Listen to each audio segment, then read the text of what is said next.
welcome to this episode of the Elite Question Askers. I don't know, fellas, should we say like episode number? This is season 1, episode 2. We just let it go? No. All right, cool. Let's see what our rhythm look like today. I am Jayson Wells.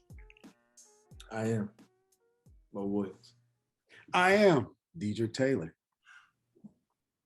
Bringing out the rear. Come on, son. No, we don't say that. That's that ain't it. No. Okay, we got that one more time. All right, whatever. We're gonna figure this thing out by episode 8. We promise to have it figured out somehow, some way. You can get it by 5. Let's do it, fellas. As we will start off every call, fist bump moments from the week. I will start it off. I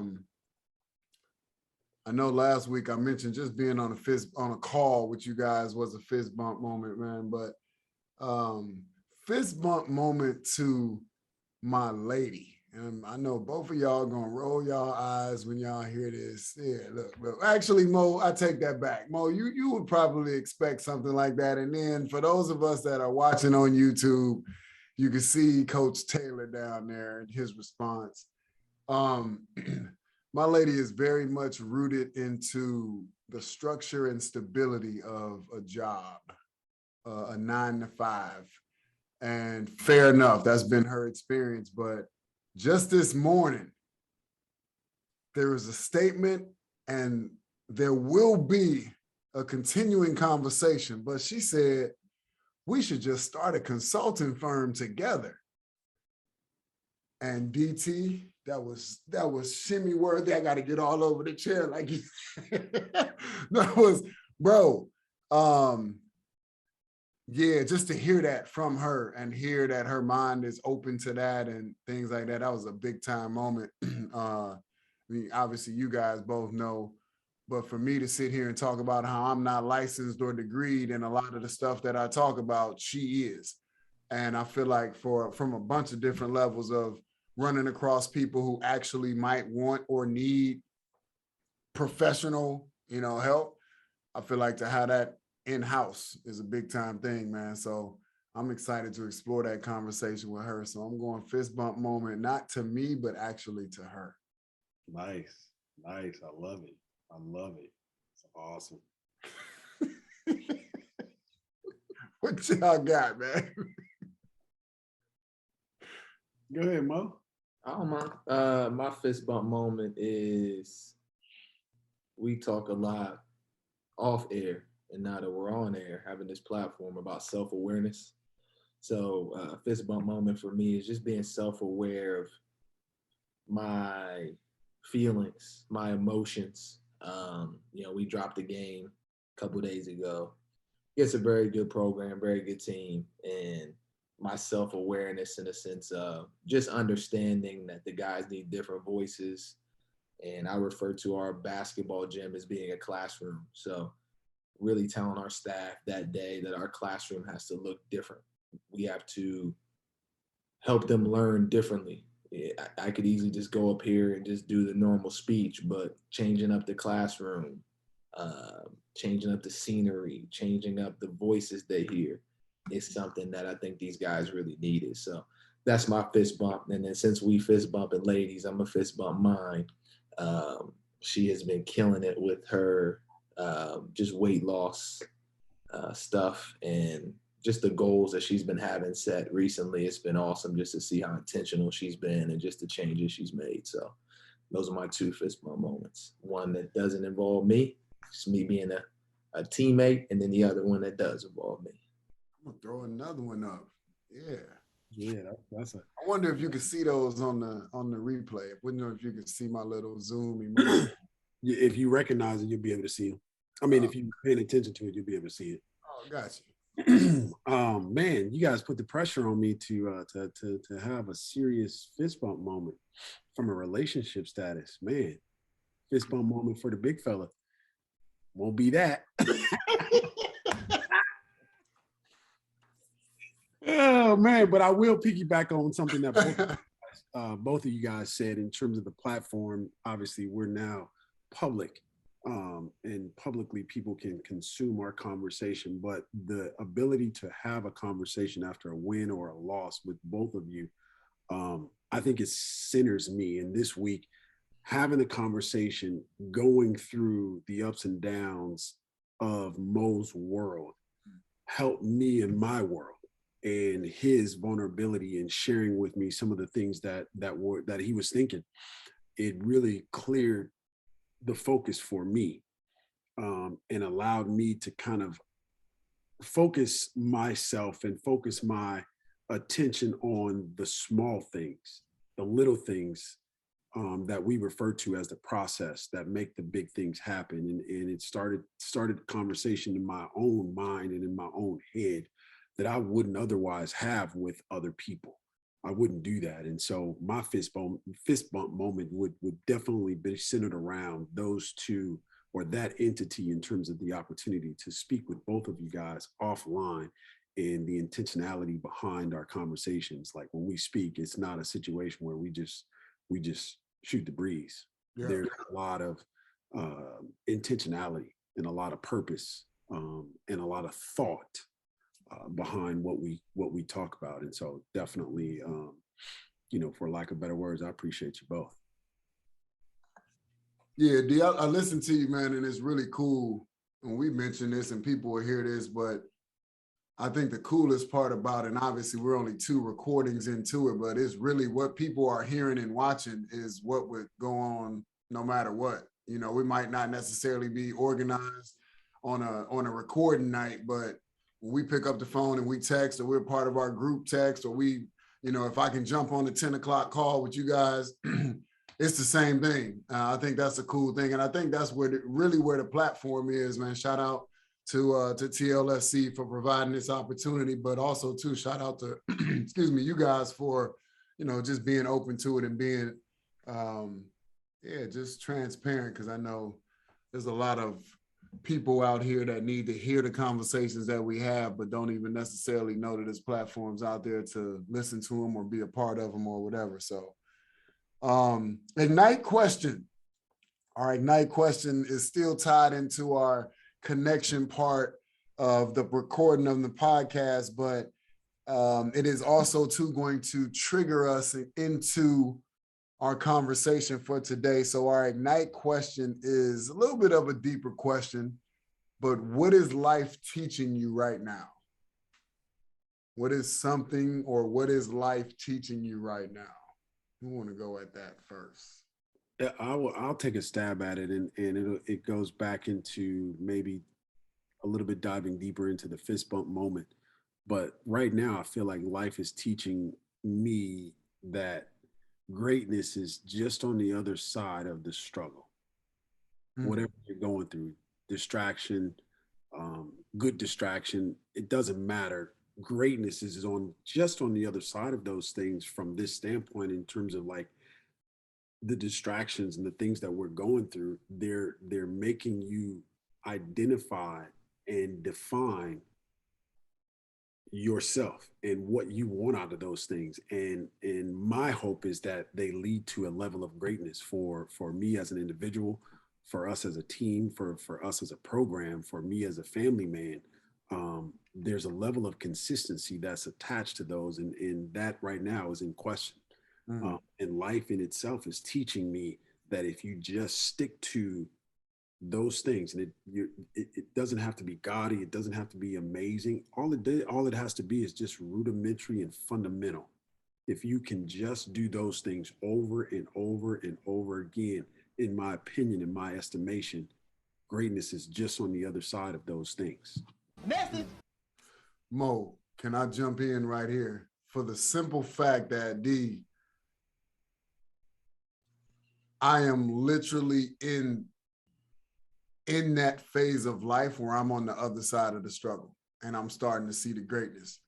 And that's what life is teaching me right now. It's exactly what you just said. And here I am. And I'm not talking about a struggle of, it was a year or it was a season, or it was like, I'm talking about, if I'm being real, here we are in 2022. I retired officially in 2011. So it has been 11 years, January 2011. I came home for Christmas and I never went back. Since you retired, it's been 11 years? It's been 11 years since I retired. Damn, you old, son. Yeah, it's all good. It's wine. I just told you about this wine I got downstairs. I get better with age, bro. So, but yeah, 11 years. And when I look at those 11 years, it's been a bunch of struggle. I mean, the first 13 months was literally 13 months of hell. So you're talking retirement, you're talking came home and got separated and divorced. You're talking about got a job from somebody that it was totally just humbug, that I was working out with his son, and he knew the situation I was in, gave me a job, and in the 13 months between retiring and the next February, got fired because they eliminated the position. It wasn't necessarily a me thing. They eliminated the position, subsequently filed bankruptcy and foreclosed on a house. So you're talking retirement, divorce, laid off, bankruptcy, foreclosure in 13 months. Like, life got real. And it was hard to just, I used to use this analogy of, like, if I was in water, I would do enough to take a breath and just to go back and be underwater. But man, here we are, bunch of struggle more recently than I would like to admit. And my faith, my persistence, my perseverance, my resilience, all these words that we talk about, here we are. You know, one of my homeboys, P. Ware, we know Paul from the men's call. He told us, he told me, he said, man, you are one of the few people that I know that has actually stayed the course. And this is what it is. Okay, cool. It don't look pretty right now. Stay the course. Okay, cool. I see a little bit of positivity. Cool. Stay the course. And now I'm in this place, man. I shared something as a fist bump moment. I'll say this and shut up, but a lot from the mindset piece. Like, now that these bigger things are coming about, it's really easy for people to say, oh man, these big things are coming about. You must be happy or you must be joyful. And my response is, no, I'm joyful. That's why these big things are coming about. And just looking at it differently like that. So that's just a mindset piece. But yeah, for you to talk about greatness being on the other side of the struggle, here I am. Mo, what you got, bro? Man, that was good. That's hard to follow up on. I know we're comparing ourselves. And I've heard that story from you so many times too. And every time I hear it, it's just cool because I see the end result. I never knew that. And I think the cool part is it's amazing you don't look like what you went through. You know, that's what my mom used to always say and grandmother used to always say. So just credit to you, man. But I'm actually in the process of that struggle. And I actually answered this question in our men's call, just being vulnerable. So I think a lot of coaches feel this way. They just don't say it. But I'm in this process of learning to make peace with the outcomes I'm given in my job. And DT and I had a conversation about this, so we can go deeper into the later in the podcast. But basically what I said to our group is if I can get fired tomorrow, I can get fired after the year, I can get fired in 2 years. But at the end of the day, the real scoreboard is what am I doing every single day to help the people around me? And that part for me really helped shape my perspective of kind of what DT was talking about. What am I doing every single day? How am I showing up? This is a struggle. So I have 13 or 15 young men that are looking at me while we're in struggle, watching me, how I move. Like 15 that are watching me every day. How am I moving? What am I saying? What are my messages? So the win is deeper than the scoreboard.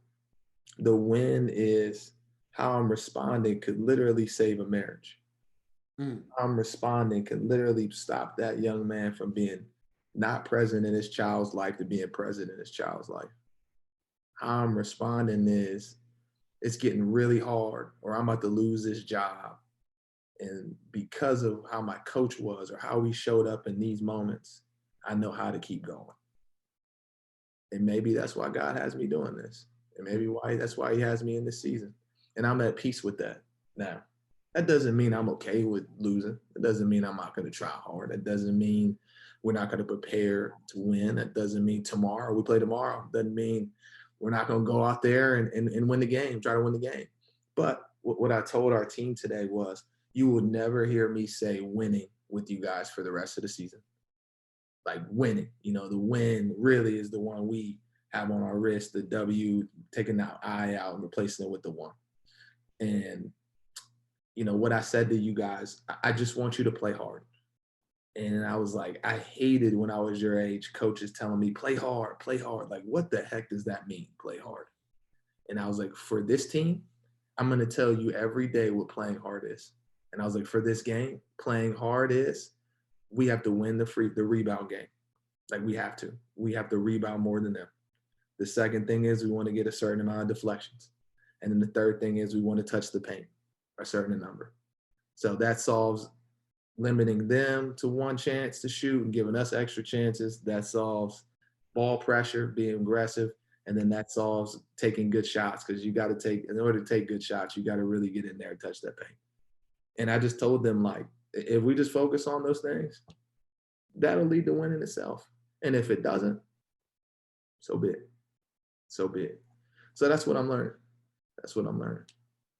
So, Mo, you talking about, I gave you fist bump. I wish I could just leave the emoji up there. But when you talk about those 3 things, winning the rebounding game, deflections, and touching the paint, this is a perfect transition, because we are talking about, the tough loss that you took earlier this week and kind of your response in that.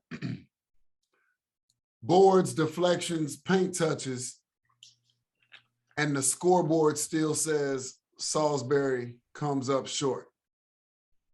How do you now talk to the guys? How do you talk to yourself with where everybody judges success, we came up short, but where we have defined success, we won? Yeah, I think I'm not that smart, but taking what you just said, I feel like you answered your question. Like, I think it's all about what we define, and how we define things is truly how we're able to have a perspective. Like, I go back to, it's impossible to be grateful and unhappy at the same time. Like, we're losing games, but like, let's look at this, DT. Like, look how many people, if we got fired or quit our jobs, that would want that job. Like, that would want that. Like, our adversity is another person's dream. Like, somebody would love to have your problems and my problems. Mm. So the fact of the matter is, they're not really that big of problems. It's really not that big of a deal. We lost a ball game. We lost a basketball game. And I go back to what I said earlier, like, as I'm in this season, maybe God is preparing me while we're in a struggle to teach 15 guys. And I have coaches that are older than me, like, on my staff, besides 2 that are older than me. And I feel like my presence and how I show up every day has changed their lives. That's what I'm here for. Like, my assistant put up a post, or they put up a post about me being the first Black head coach here in program history. I didn't expect for that thing to blow up like it did. But maybe that's why somebody seeing that literally can see that and say, hey, I want to be that. Like, this is bigger than me. And I'm over here looking at, man, we need to win 18 games. That's too small. So I don't know if that answers your question, but like, that's how I respond to it. And then I think when feelings get consumed, right? Just like being on a basketball team, like you consult with those that you trust. And I mean, the conversation that DT and I had, the conversations that I have with my wife, the conversations I have with my pastor, and just people I'm close to, get you to, hey man, you just kind of a little bit, get back over here. You good? So, yeah. D, what you got over there, man? You sitting back all quiet, head nodding. What you got over there, man? Piggyback, add, or share to that. What I have is just that to me is that's life. Whether you're a basketball coach or whether you're going through stuff off the floor, that's life. There are ebbs and flows, and within those ebbs and flows, as long as you personally define what success looks like, it doesn't matter what other people think. The reality of it is the vulnerability. If you're being like Mo is open, it does matter. that does bother you, losing a game, not losing a game for whatever reason, or things off the court are not going your way. That does bother you, but it's, in my estimation, it's okay that it bothers you, but you can't get off center for what you defined as success. In Mo's case, there were three things that he wants to go into the game, believing that if we can do these three things, we give ourselves a great chance. And just because those three things are done, it doesn't automatically mean that we're going to win. It means that you have a fighter's chance. And that's, to me, that's music to my ears. But it is music to my ears, but also I am a part of reality. I'm a part of society. And so, yeah, I do get upset and disappointed, in my equilibrium gets off centered because I am a part of the real world. I see what other people are doing. I see what people are saying. Whether I intentionally read it or not, I am aware of it. And so there's a piece of me that's, yeah, affected by that. But I think as the days go on, you can't be driven by that. You can only be driven by doing the best, doing your best, whatever that is. As long as you know that, hey, sometimes you're gonna win, sometimes you're gonna lose. I mean, I use the baseball analogy with a couple of our players, and I think I said this to Mo. You know, in baseball, guys are being paid hundreds of millions of dollars for hitting the ball 2, maybe 3 times, and like they're successful.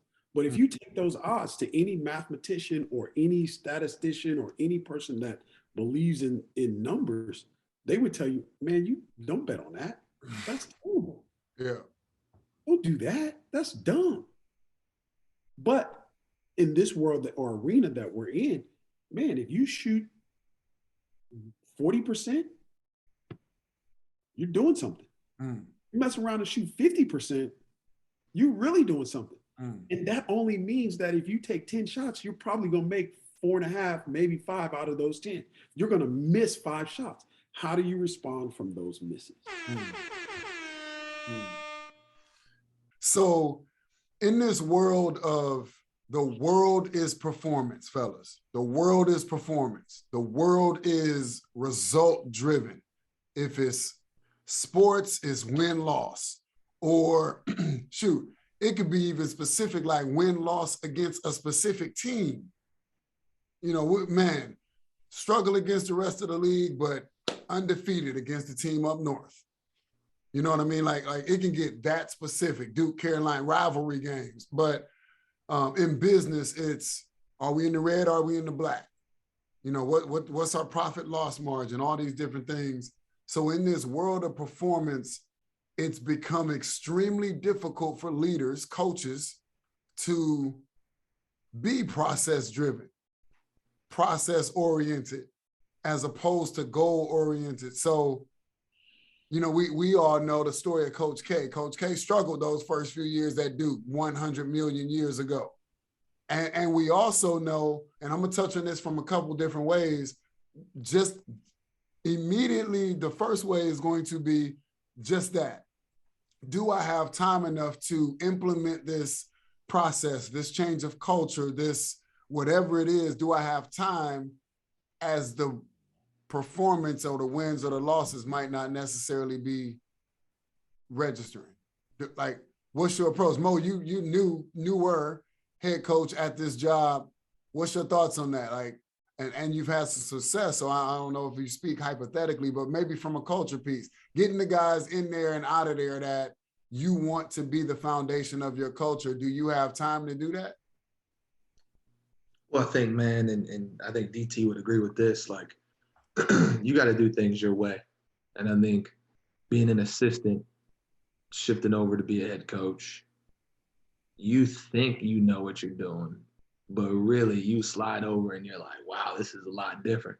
Those suggestions aren't suggestions anymore. These are decisions. And you realize very quickly that you are a lot of who you worked for. So a lot of that's just finding your voice, finding what you want to do. But I think to answer your question, Jay, like on the timing piece, I think for me, it was important, and I stole this from Tony Bennett. He says it all the time. Getting a group of guys that we can lose with first, and a group that we went through the suck, but they stayed.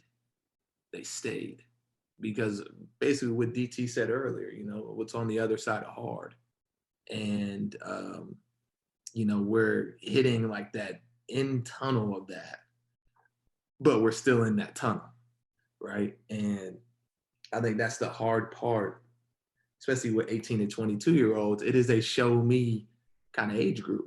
It's like, hey, coach, I hear you, but like, man, look at this. We ain't getting it done. I think as you get older, because you have more, I call them trophy moments. Jayson, you kind of showed us your trophy moments where you had the bankruptcy thing, you had this and you had that. Where I always say sometimes you got to walk back in that room and pull that trophy off the shelf and remind yourself, hey, I did do that. I did go through that. And look at this.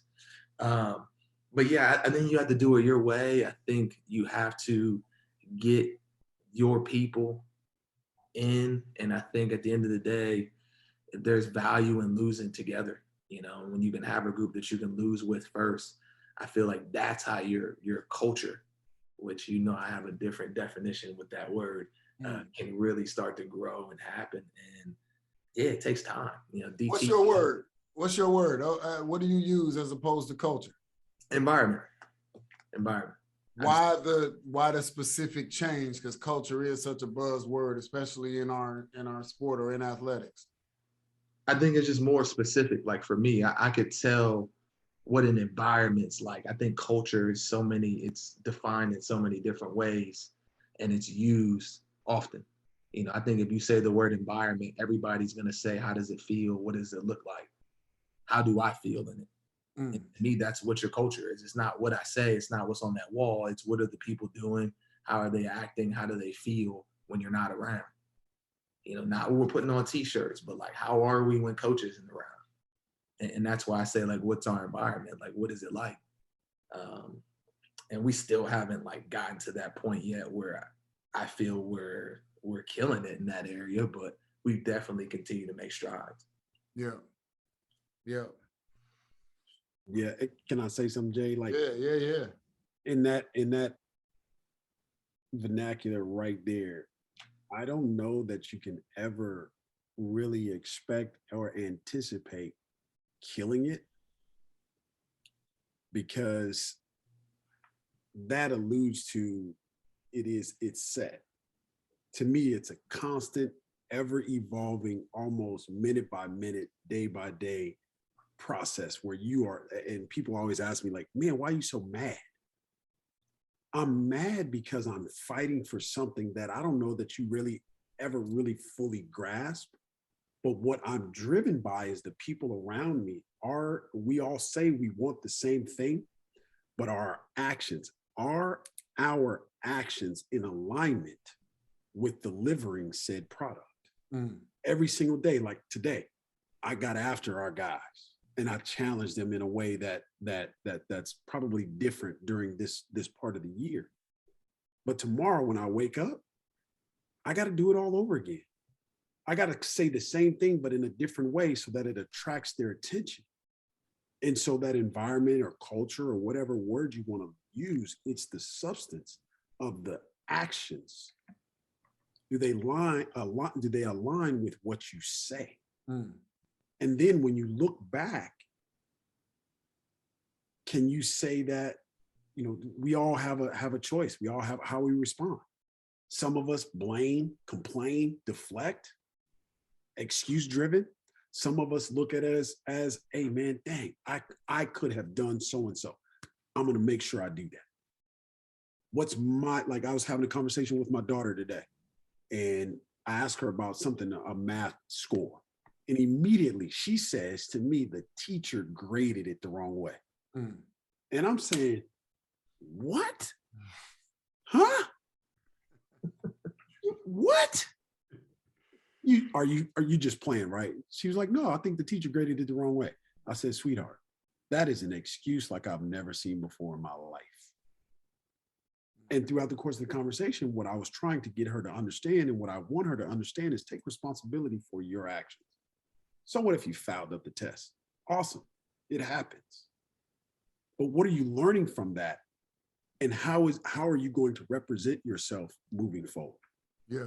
To me, it's a constant, ever-evolving fight, struggle. And when you overcome those obstacles and you achieve a level of success, you appreciate and enjoy those things most. But the competitive nature that's in us, as soon as that happened, if it happened on a Saturday night, by Sunday, we didn't turn the page and we're trying to get that again. So, D, as y'all know, I listen differently. I hear you say personal accountability. Obviously, that's a conversation when we're in our individual one-on-ones and when we're in this group together. Personal accountability, as opposed to throwing our hands up and saying, what more can I do?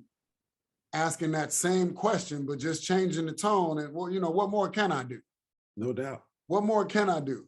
But bro, that's a hell of a place of, Mo mentioned awareness earlier. That's a hell of a place of awareness for you, for us as coaches to come in and say, what more can I do? This is an ever-changing, like as you're describing that, I'm thinking of this like amoeba that's just constantly, it's shapeless, but it's got a shape, but it's forever changing, morphing, enhancing.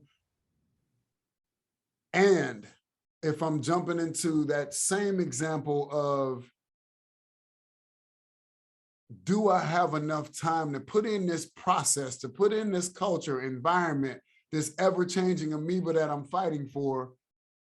Let's throw in a variable that's real. I sent you guys in our group chat with the podcast from the Pivot, of which one day, I'm just throwing it out there. One day we're going to be on the Pivot. It's just, I'm just throwing it out there. They're going to have us on here. So just forecasting that. But you got Coach Hugh Jackson on there, who is now not just at the college level, but at the HBCU level, where I'm super excited to see the impact and the influence that he could potentially have on these young men, specifically in that pun intended environment. But he spoke a lot. They spoke a lot about the racial issue within coaching. Obviously, NFL looks different, but using that same Coach K scenario, not only from a process and a performance standpoint do I have time, but now from a racial standpoint, do I have time? Do I have time to implement that when the wins aren't necessarily coming in? Let's be real. This Mature Mondays on TLSC. Let's get it. Man, DT want to go. I could tell he got some. Look. I'm itching because here's my question. I don't think that's the right question to ask. Okay. If you're asking that question, in my estimation, you're wasting time. You're wasting time. How about get your marching orders in order and let's go. Let's not worry about whether you have time or not, because I said this to our team today. Hey, man, we got 9 games left. Is that 9? 9 fingers. We have 9 games left. You had 8 of them. Bruh man from the 5th floor. Here's the thing, though. In the current situation, in the current circumstances, we have 9 games left by the schedule. But COVID could jump in and take 6 of those 9, just wipe them out. And you're asking, do you have time? I don't know. I don't care. With the time that I'm given, whether it's a minute, whether it's an hour, whether it's a year, I want to leave a lasting impression so that when you walk away from an experience with me, it's a memorable experience. Whether it's good, bad, it's memorable.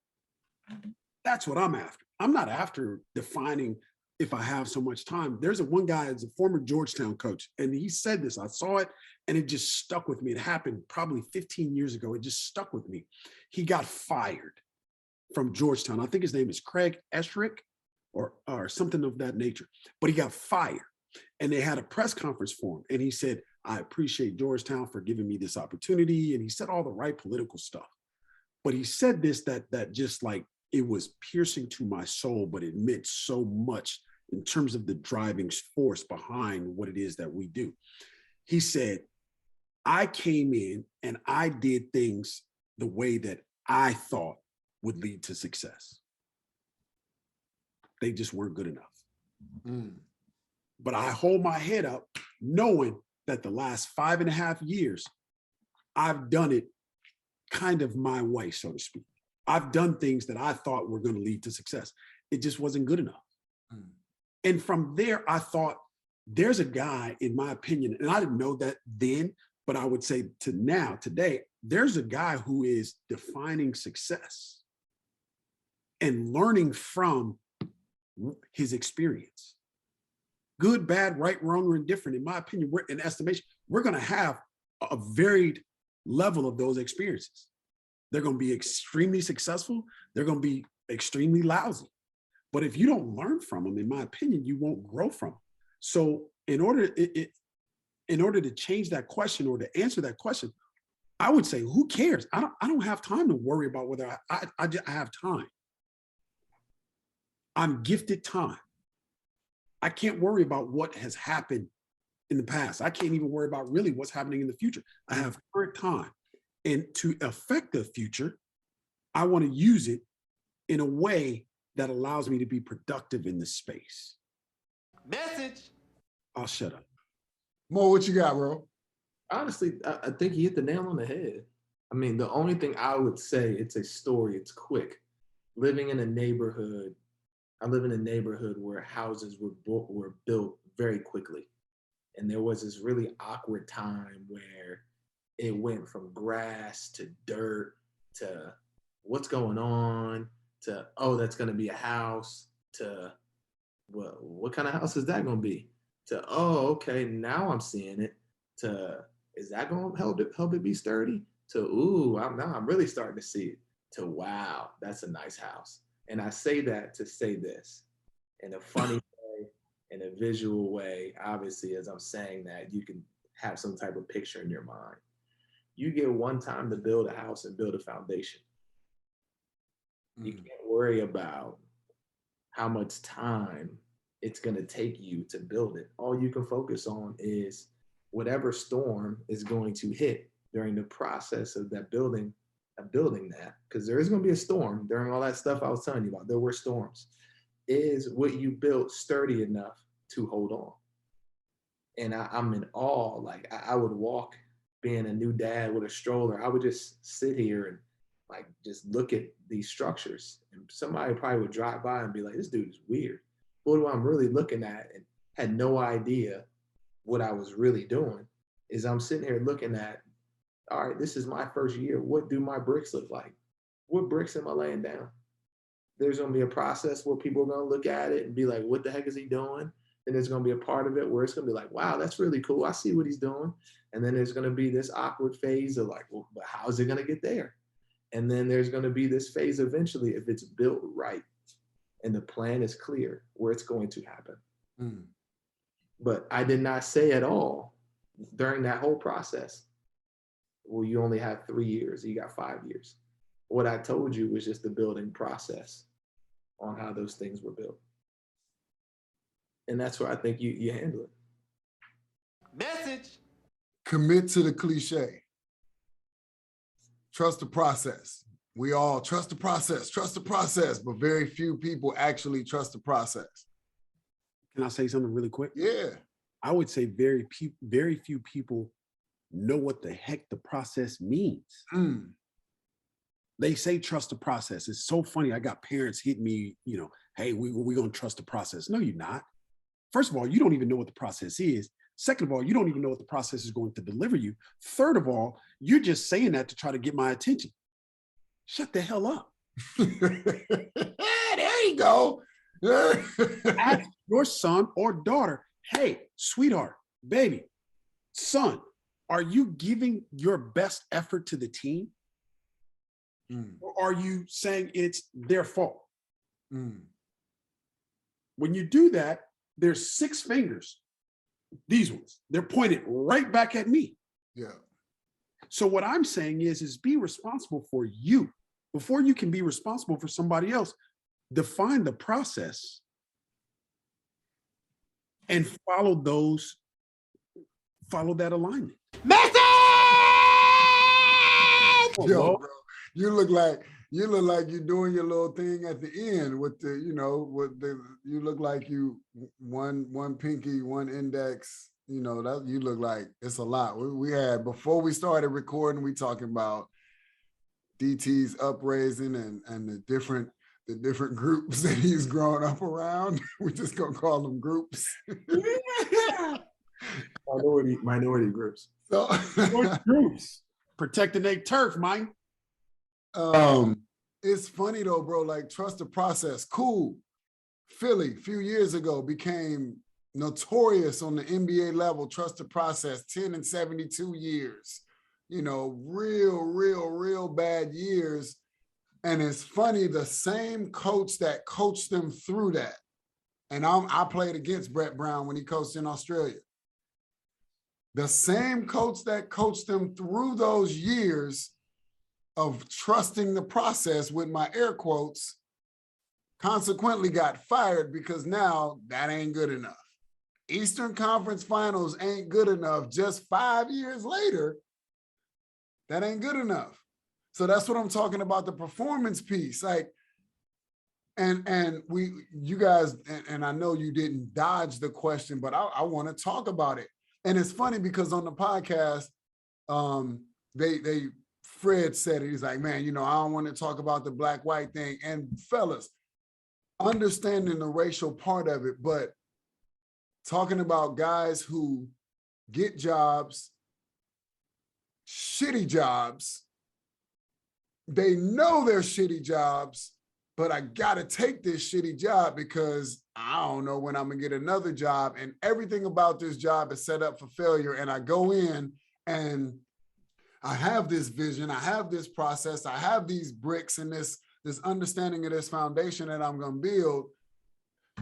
And then I go 1-15 and 0-16 if I'm Hugh Jackson. And then they politely ask me to leave. And now, with all due respect, now I'm relegated to being a college coach. I don't even get that opportunity no more. Mm-hmm. Like, talk to me, what that look like for us, for you? Man, there's so many things that are going through my mind in terms of answering your question. I think first and foremost, when you start talking about trusting the process, particularly with the Philadelphia 76ers, there was nobody saying time. The naysayers or the people that wanted success, they were saying time, but the true people making it happen, there was no time associated with that. Number one. Number two, it also goes to show you that people are insatiable. It doesn't matter if you give a person $1 million, they don't know how to say, hey, thanks, man, I appreciate it. I'm gonna make this work. I never had anything, but I'm gonna figure it out. They're gonna look at you and say, you can only give me $1 million? Can't give me $2? To use the Philadelphia 76ers as an example, and I'm not picking on them, but I am picking on them. You were 10, I think you said 10 and 72 10 and 72, yeah. And then all of a sudden you go to the Eastern Conference Final? Fire yourself. Don't fire the coach, fire yourself, because like Mo mentioned, when you're an assistant coach, that seat from this perspective looks way different than when you get your butt in that seat.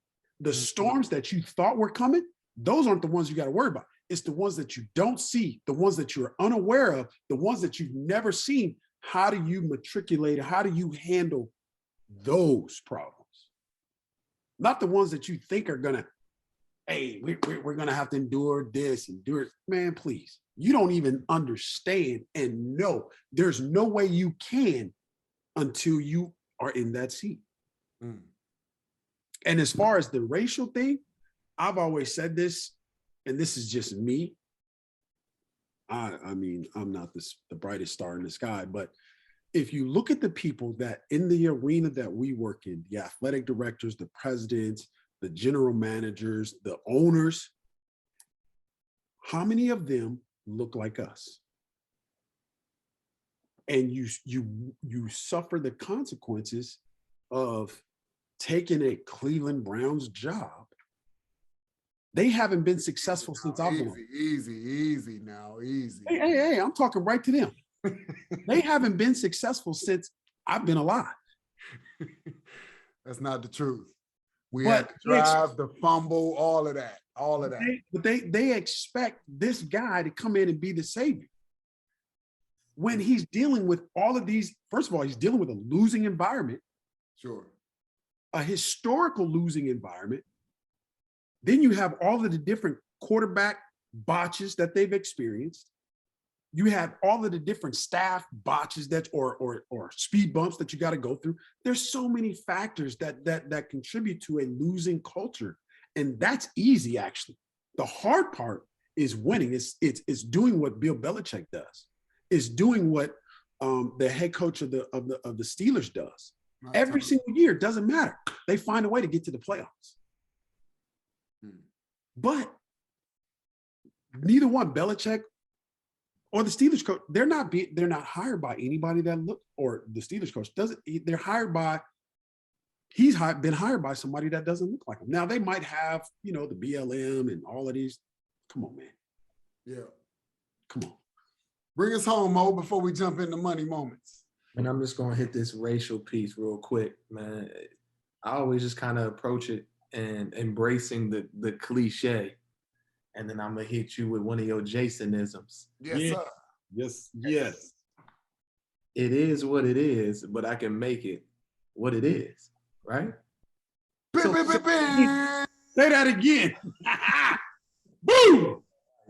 And I seriously, it's that simple. Like it is what it is, man. I think, yeah, we don't get an equal opportunity towards things because of what DT brought up. Yeah, if you want to hit the Cleveland Browns reference, like look at the environment and all those things. But I go back to something I said earlier, like it's impossible to be grateful and unhappy at the same time, and I think instead of worrying about a battle that's been fought way before we've even been here,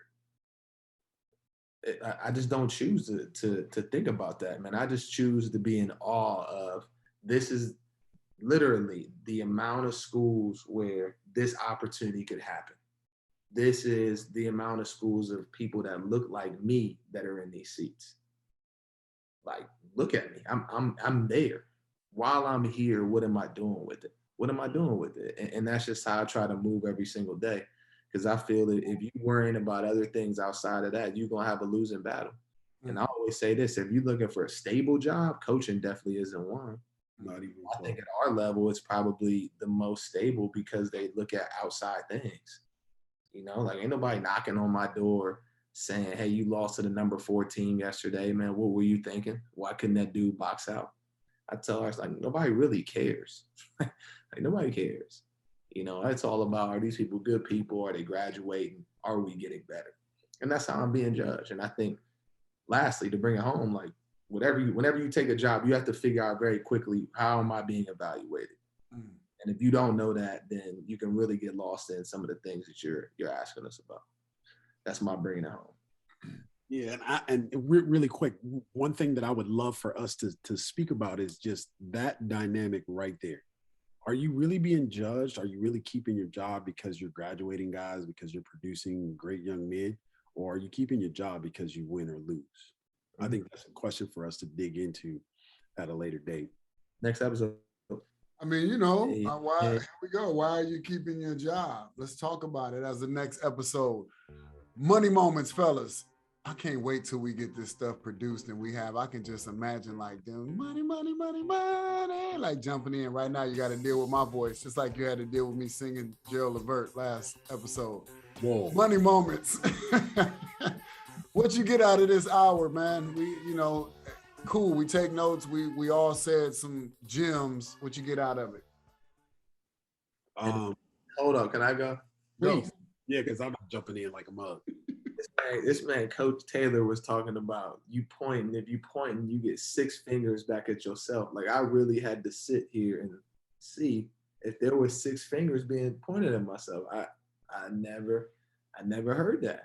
Did you find out if there's 6 fingers pointed at you? Yeah, but I didn't go to UC Davis, so I had to really like physically do it.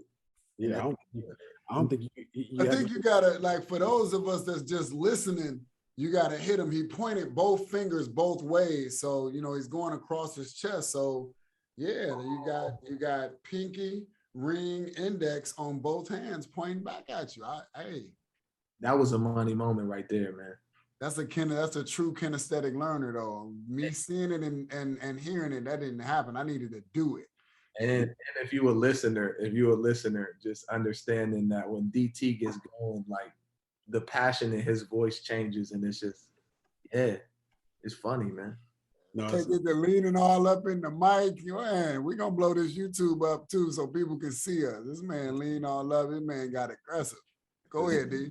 I don't even know what I was gonna say. How about you go? You got money moment is sitting here listening to you guys talk as head coaches. And this will be something that I'll plan on talking about anyway. You guys know that I created this acronym for GREAT. We talk about great. What's a great coach? Great coach, great leader. Well, to me, I've identified these 5 areas, principles, personalities that if I'm looking at great and process-driven greatness as opposed to result-driven greatness, not you great because you won X amount of championships or you got this amount of guys into the league. I'm talking about real process-driven greatness. I feel like the G is great leaders are always learning. They're always growing, always growing. How can I get better? And I heard that from you guys today. Greatness, great leaders, great coaches are rooted in relationships. They understand that the relationship they have with themselves and the relationship that they have with their players and the people in their care matter. That's the R. The E is they know their energy. And Mo, you actually helped me put this one together in a great way of how do people feel when you walk in the room? How do people feel when you walk out the room? Like, that's the energy piece that great leaders are aware of. Is it a, oh shit, here come coach? Or is it a, what's happening? Once you leave, like what's the culture? What's the environment? But A is their awareness of themselves and their awareness of their people. Is this a day where I need to come in and get on their ass? Or is this a day where I need to withdraw a little bit, let some other voices be heard, set up a different classroom environment like Mo just said? Like, that's an awareness piece that not every coach has, and I feel like the great ones do. And then the T is obviously just being rooted in trust and being trustworthy. Like, I share the truth, I give the truth, and I'm also open to hearing the truth. So, because at the end of the day, we could say the truth, and your truth and my truth, that in itself means that it's not the truth. So now how do we come up with a definition and an understanding of what our common shared truth is, so that way we ain't all over the place and I'm sitting here telling you I'm telling you the truth and you think you telling me the truth. So those great leader attributes are the ones that I heard that from both of you guys, man, and that's a money moment for me. So D, what you got, bro? Money moment for me is this time with you guys. It's just refreshing. It's refreshing from a sense of this is what I covet. Not everybody is going to. Not everybody understands or appreciates our perspective, but being able to share in a public format the level of vulnerability that we all have for this and the subject, I think it's refreshing to be able to expose those feelings to obviously to yourself, but to anybody that's willing to listen. And just like they're willing to listen, there are going to be the naysayers. Oh, you shouldn't think that way. Oh, you shouldn't say that. And to them, I say, that was not the finger I was expecting, bro. You threw the thumbs up. Because I say, awesome. Hey, man, that's your perspective. That's your prerogative. It's your job to create different experiences that give you those perspectives. And if your perspective doesn't look like my perspective, cool. To that, I will say, just make sure that you don't ever bring your perspective around me. Yeah. I mean, that's cool. That is super cool. Big time fist bump, man. Well, we got PG-13 DT in the house. Time for some action. What you gonna actually do? I'm gonna start us off.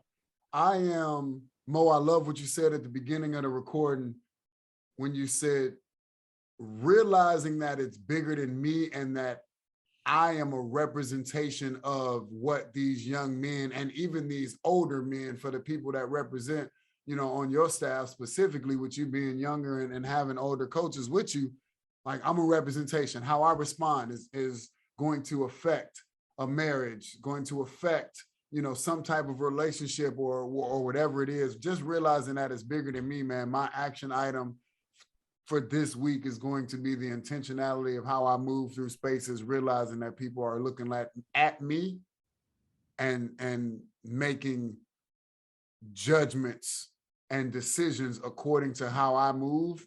And yeah, I want to make sure that I'm influencing them in a way that either I wish I would have known or wish I would have done.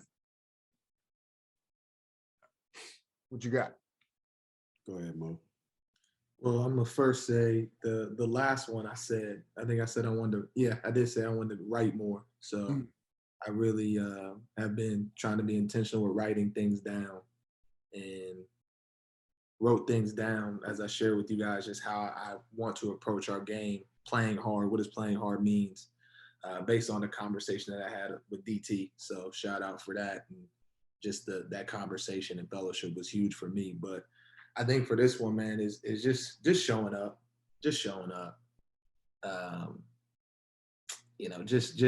up in a sense of, regardless of the result, just showing up and being who I said I strive and who I pray to be every day. My daughter literally has no idea if we win or lose. All she knows, and you guys don't know our mascot, is this seagull with a sweater on. It's like her favorite person in the world. All she knows is there's 4 Sammy Seagull logos in our gym, and every time I come out after the game, she wants to point and tell me about all 4 of them. There it is. The moment where I am so upset because of our ball screen defense that she doesn't feel excited about that to tell me that is when I feel I'm failing. But every time she tells me about those 4, I get excited and act like I've never seen them before, even though I see them every day for 2 hours. So just showing up, man, and just understanding my energy drives and encourages others. Bring us home, D. Man, I'm going to try to do, I want to uphold the action words, define the action words that determines our environment that we exist in every single day. That's what I'm committed to doing. And I don't think there are a lot of words. I think they're very simple. I think they're very hard to do, but they're very simple when you say them. But I want to hold us accountable. I want to lead us to accountability of doing action words with our actions, defining those words with our actions, not our words. Fighting for the environment that we want to exist in. And if we can do that, I think we're heading in the right direction. There it is. Episode 2 in the books. The Elite Question Askers, Mature Mondays on TLSC Radio. Remember, go check our fan page, click the button. You can go to YouTube from there, listen to previous episodes and recordings from there. Fellas, it's been real. I appreciate y'all, man. We're going to keep diving into this thing and just keep letting people into our worlds. I feel like the more we let people into our worlds, the more they can at least maybe create a space. Like we said, we ain't trying to change nobody, just provide a space that allows change to happen. So appreciate y'all. Love y'all, boys. See y'all next time. Peace. Hey, there. Yeah, that too. Y'all just gonna leave me hanging with the I love you? Y'all ain't just, Hey, I thought you was clicking them off, man. You know I love you. Oh, okay. I didn't hear you. Mine's like breaking up. Oh, huh? You said you love me back, bro? I love you. Oh, okay, cool. That's perfect timing. That's gonna be the perfect way to outro. Now, bam.